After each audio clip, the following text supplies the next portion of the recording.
আসসালামু আলাইকুম বন্ধুরা, আশা করছি আপনারা সকলে ভালো আছেন আর আল্লাহর অসীম রহমতে আমরাও খুব ভালো আছি। তো আজকের আমার রেসিপি হচ্ছে লঙ্কার পুরভরা চপের রেসিপি। এইভাবে যদি লঙ্কার পুরভরা চপের রেসিপিটা সন্ধ্যাবেলায় বানানো যায়, এই শীতের সন্ধ্যাবেলায়, তাহলে কিন্তু চায়ের সঙ্গে কিংবা কফির সঙ্গে কিন্তু একদমই জমে যাবে। দেখতে যতটা সুন্দর, খেতেও কিন্তু অনেক সুন্দর। তো আজকের আমার এই লঙ্কার পুরভরা চপের রেসিপিটা আপনাদের কাছে খুবই ভালো লাগবে, আশা করছি স্কিপ করে দেখবেন না।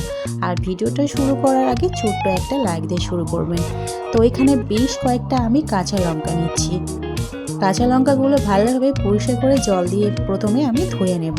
তো আমার ভিডিও যে যেখান থেকে পাচ্ছেন দেখছেন দেশ বা বিদেশের বাইরে, তাদেরকে অসংখ্য অসংখ্য ধন্যবাদ। আমার এই আজকের এই শীতের সন্ধ্যাবেলার এই লঙ্কার পুরভরা চপের রেসিপিটা। তো এখানে আমি খুব ভালোভাবে জল দিয়ে পরিষ্কার করে ধুয়ে নিয়েছি। এবার আমি একটা ছুরির সাহায্যে মাছ বরাবরটা আমি চিড়ে নিচ্ছি।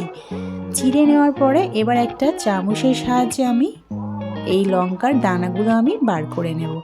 তো এইভাবে বাকিগুলো সেম প্রসেসে কিন্তু আমি এইভাবেই সব দানাগুলো কিন্তু বের করে নেব। তো যারা আমার পুরনো বন্ধু, তাদেরকে অসংখ্য অসংখ্য ধন্যবাদ আমাকে সাপোর্ট করার জন্য, আমাকে আমার পাশে থাকার জন্য। আর যারা নতুন বন্ধু হয়েছে তাদেরকে অসংখ্য ধন্যবাদ আমার পাশে থাকার জন্য। আর যারা এখনও সাবস্ক্রাইব করেননি, প্লিজ সাবস্ক্রাইব করার জন্য আপনাদের অনুরোধ রইল।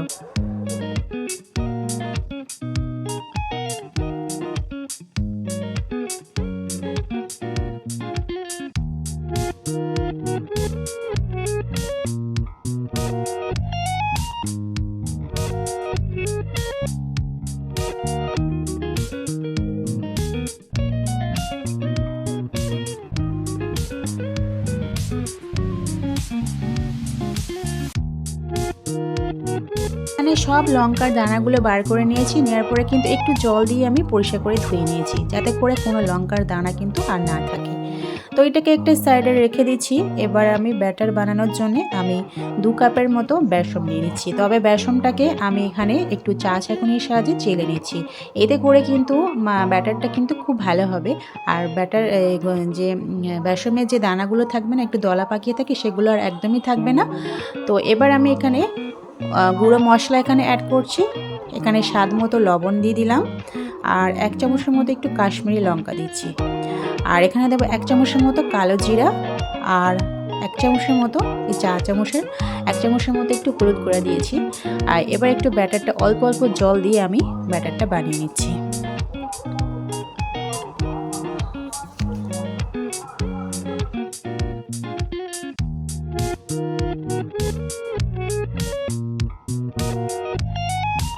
ব্যাটারটা কিন্তু খুব ভালোভাবে ফেটিয়ে নিয়েছি। তো ব্যাটারটা বানানো হয়ে গেছে।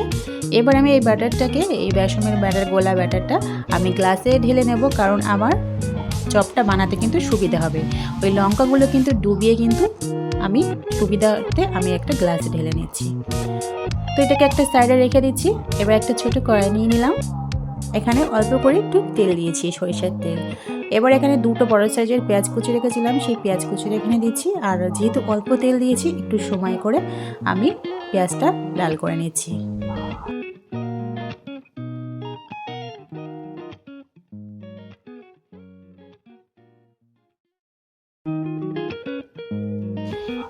এবার পেঁয়াজগুলো কিন্তু কালারটা চেঞ্জ হয়ে এসছে, লাল হয়ে গেছে পেঁয়াজগুলো। এবার আগে থেকে আমি আলু সিদ্ধ করে রেখেছিলাম। এখানে আমি 4 পিসের মতো আমার আলু লেগেছে, মিডিয়াম সাইজের। আপনারা বাড়িয়ে কমিয়ে নেবেন, যেরকম লঙ্কা হিসেবে সেরকম পুরটা সেরকম দেবেন, বেশি কম করে। তো এখানে আমার 4টে লেগেছে মিডিয়াম সাইজের আলু। তো আগে থেকে সিদ্ধ করে রেখেছিলাম, সেই সিদ্ধ আলুটা এখানে পেঁয়াজের সঙ্গে দিয়ে ভাজা ভাজা করে নেব। একটু অল্প করে গুঁড়ো মশলা এখানে অ্যাড করছি, স্বাদ মতো লবণ দিয়ে দিলাম, একটু কাশ্মীরি লঙ্কা দিয়ে দিচ্ছি 1/2 টিস্পুনের মতো, আর একটু অল্প সামান্য 1 চিমটে মতো আমি একটু হলুদ গুঁড়া দিচ্ছি, আর এখানে একটু ঝাল লঙ্কা গুঁড়ো 1 চিমটে মতো দিয়ে দিচ্ছি।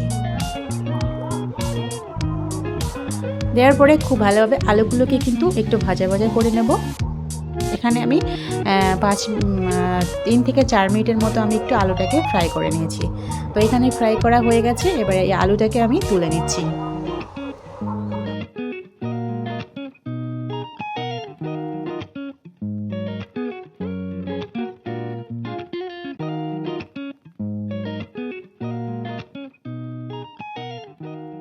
এবার আমি আলুগুলো একটা থালাতে তুলে নিচ্ছি। আর আলুটা ঠান্ডা হওয়ার জন্য কিছুক্ষণ অপেক্ষা করেছিলাম। তারপরে আমি আলুগুলো খুব ভালোভাবে হাত দিয়ে আমি মাখিয়ে নিচ্ছি, যাতে করে আলুর যে দলা থাকে সে দলাটা আর না থাকে। এবার আমি ভর্তাটা এবার আমি লঙ্কার ভিতরে পুরো পুর ভরে দিচ্ছি। এইভাবে বাকি লঙ্কাগুলো সেম প্রসেসে আমি লঙ্কার ভিতরে পুরগুলো দিয়ে দেবো। এইভাবে যদি লঙ্কার চপ বানানো যায় না এই শীতেতে, তাহলে কিন্তু সন্ধ্যাবেলাটা একদমই জমে যাবে চায়ের সঙ্গে কিংবা কফির সঙ্গে। একবার হলেও বাসায় ট্রাই করে দেখবেন বন্ধুরা, খেতে কিন্তু অসাধারণ লাগে। দেখতে যতটা সুন্দর, খেতেও কিন্তু ততটাই সুন্দর। তো এইভাবে সবগুলো আমি বানিয়ে নিয়েছি পুর ভরে। এবারে আমি ব্যাটারটা যে গুলে রেখেছিলাম বেসনের, সেই ব্যাটারটা একটু আমি চামচের সাহায্যে একটু গুলে নিচ্ছি। তো দেখতেই পাচ্ছেন কেমনভাবে আমি বানাচ্ছি, একদম খুব সহজে, কোনো ঝামেলা ছাড়াই। আর এদিকে কিন্তু ততক্ষণে কিন্তু আমি গ্যাসের চুলাতে তেল গরম করতে দিয়েছি। আর গ্যাসের ফ্লেমটা কিন্তু মিডিয়ামে রেখে দেবো, কারণ কিন্তু বেশি জোরে দিয়ে ভাজলে কিন্তু উপর থেকে লাল হয়ে যাবে, কিন্তু ভিতরে যে লঙ্কাটা থাকবে সেটা কিন্তু একদম সিদ্ধ হবে না, আর খেতে কিন্তু ভালো লাগবে না। তো এইভাবে মিডিয়ামে আমি গ্যাসের ফ্লেমটা রেখেছিলাম। রাখার পরে আমি এক এক করে ভেজে নেব। তবে আমি 3টে করে দিচ্ছি, যেহেতু আমার কড়াইটা ছোট ছিল। এভাবে এক পিঠ হয়ে গেছে, আর এক পিঠ উল্টিয়ে দেব। একদম মিডিয়াম আঁচে আমি রেখে দিয়েছি। রেখে দেওয়ার পরে একদম ভিতর থেকে কিন্তু উপর থেকে ক্রিপসি হবে, আর ভিতরটা কিন্তু যেহেতু আলুর পুর আছে একদম ভিতরটা জুসি নরম হবে। তো এইভাবে বাকি সেম প্রসেসে আমি বাকি লঙ্কার পুর ভরা চপগুলো ভেজে নেব। তো এখানে আমার ভাজা হয়ে গেছে। তো গরম গরম পরিবেশন করব বন্ধুরা। চা কফি যেটা হোক আপনারা খেতে পারেন, চায়ের সঙ্গে কিংবা কফির সঙ্গে, সবটাই কিন্তু ভালো লাগবে এই সন্ধ্যাবেলার শীতকালের লঙ্কার চপ। তো আজকে আমার রেসিপিটা কেমন লাগলো কমেন্টে কিন্তু জানাতে ভুলবেন না। লাইক করবেন, প্রয়োজনে শেয়ার করবেন। আজকে এই পর্যন্ত, কথা হবে।